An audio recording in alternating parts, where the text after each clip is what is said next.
Now students, we will talk about working with multiple applications.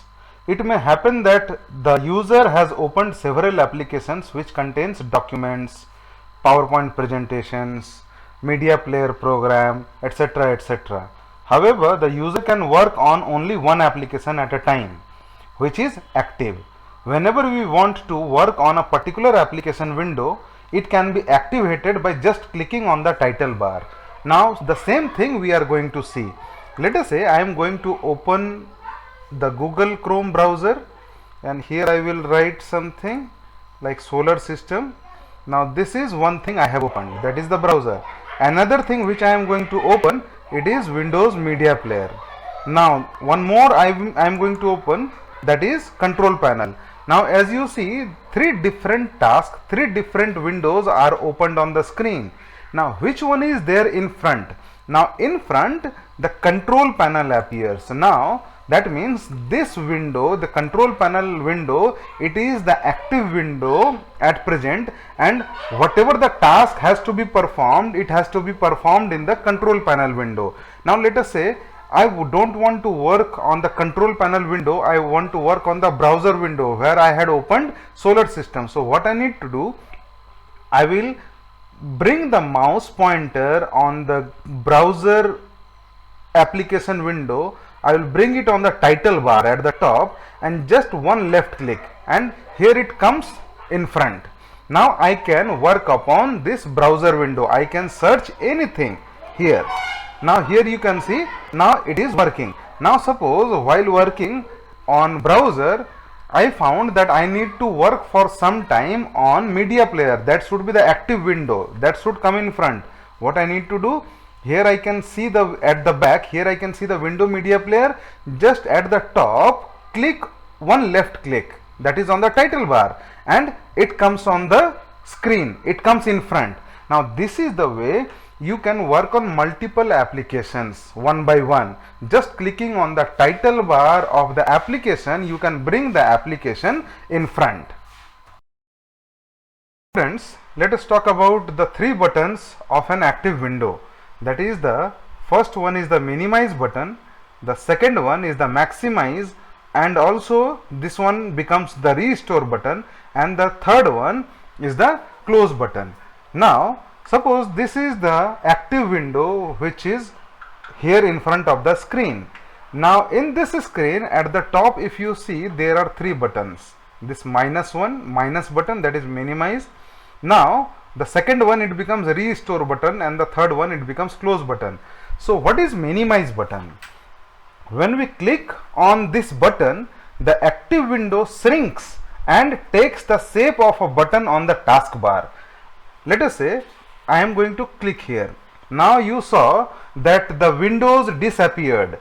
Disappeared means now it has come and it is stored here on the taskbar, and here this one is the control panel window. Now if I click here, again it will come back to the main screen.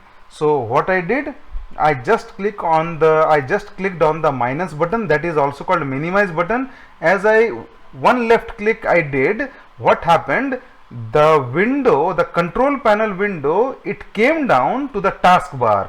Now it is stored here. Same way, if I click on the minus button, this minimize button of this browser, it also comes here down on the taskbar. Same way I will click this one also, the Windows Media Player minus button. Now none of the applications are closed. Temporarily what I have done, I have minimized all the applications on the taskbar. Now if I click on the Google Chrome icon on the taskbar, whatever the content was there opened, it will come as it is. Same way, if I open the control panel, whatever the contents were there opened, it will come back again on the screen as it was earlier. So this is the way we can use the minus button, the minimize button. This is done only when the users does not want to use the application window currently, but wants to keep it active. Now the second one we will see, the minimize button I saw, and now we will see maximize button.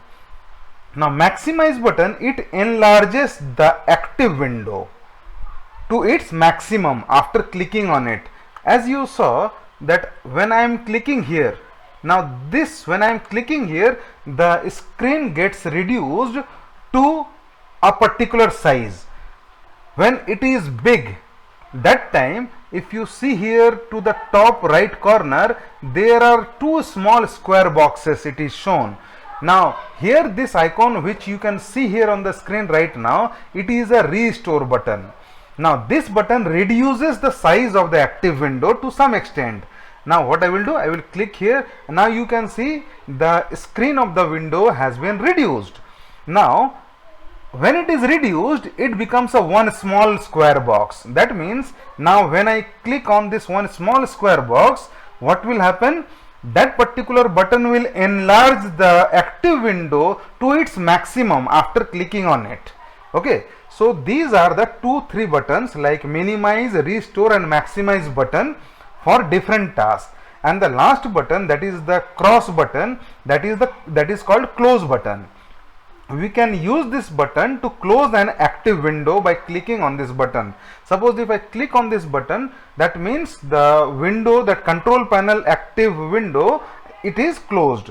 Now I will open the browser, I click on this close button. Now this one is also closed. Now if I again open the browser, what will happen? The content which was opened, it will not come again. I will have to search the content again. So students, now you come to know what are the different buttons of an active window. Now we will talk about one important topic, that is searching for a file. Searching is the process of finding a file on a computer. It may happen that we have created a file in our system but are not able to locate it. We may need to search for a document, image, audio or video in a specific drive or a device or in a whole storage system, and for this we have certain different steps. Now we will see all these steps and all these methods of searching a file in a computer system.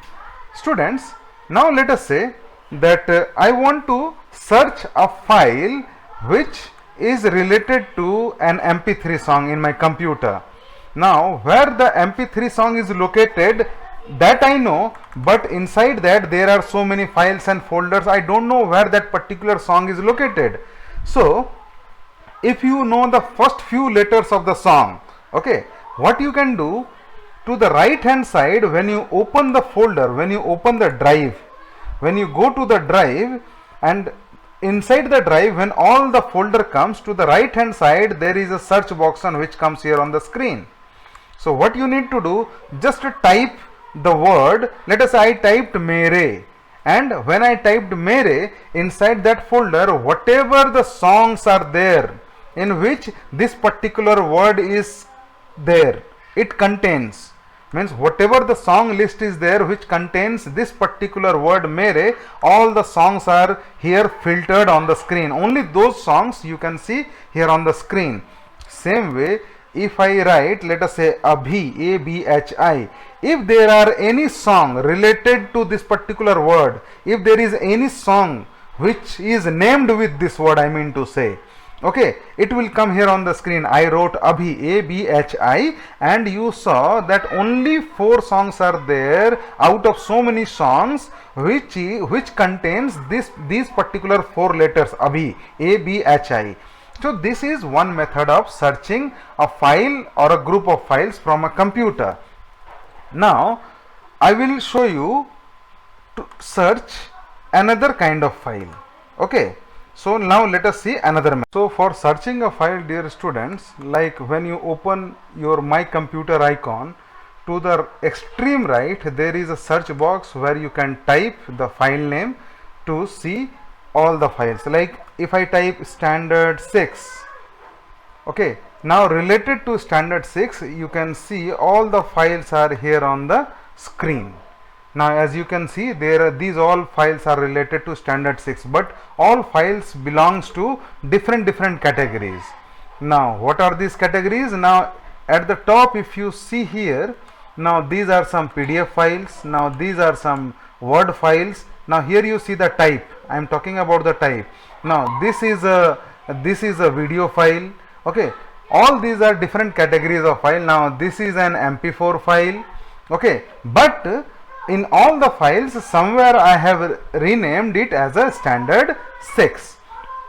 Same way, what you can do, suppose if you know a particular folder, inside that particular folder if you want to search some data, okay, so what you can do, just go to that folder like audio songs. Now inside audio song, if I write, let us say Amit, now is there any file related to Amit? No. I will write, let us say Rafi, okay, is there any file related to Rafi? No, there is no file. So I will write, let us say MAIN, May. So see, when I wrote MAIN, related to these file, sorry, related to this particular character MAIN, May, these many files are there inside the folder. Okay, so after filtering all the songs, in whatever songs this particular, whatever song this particular word it was containing on the name, so all these songs are filtered and it comes on the screen. This is one way. Now I will talk about wildcard characters, searching through wildcard characters. Now there are two characters, dear students. One is the question mark, another one is the star mark, that is asterisk, which is called. Now these two are called wildcard character. Now I will show you how to use this wildcard character method. Let us talk about the two wildcard characters, that is the question mark sign and the star sign, which is also called asterisk sign. We know that a file name needs to be mentioned while searching for a file. It may happen that we remember only a few characters of the file name that is to be searched for. The question mark wildcard character can be used for this purpose. The question mark wildcard character represents a single character in a file or in an extension. It means any character can occupy this position of the question mark. Now same thing, let us see in practical basis. Here a folder I have opened, dear students. Now in this folder, as you can see, there are many files with different names, ABC1, ABC2, etc., etc. These are MS Word and MS PowerPoint files. So to the extreme right at the top in the search box, what I will do, I am going to put a letter A and question mark sign. Now letter A and question mark sign, after that I will put the extension, what type of file I want to search, A question mark dot docx, that is called, it is a MS Word file. Docx belongs to what type of file? It is MS Word file. Now here you see on the screen, dear students, that all the files whose name contains the character A and it is a Word file, here it comes on the screen. ASD1, ASD2, like ABM1, ABM3, whatever the files are, all the files, it comes here on the screen. Now this is the way we can search any file whose name contains A. Now if I go to the audio song, let us say if I go to the every time hit, what I will do, I will write M question mark.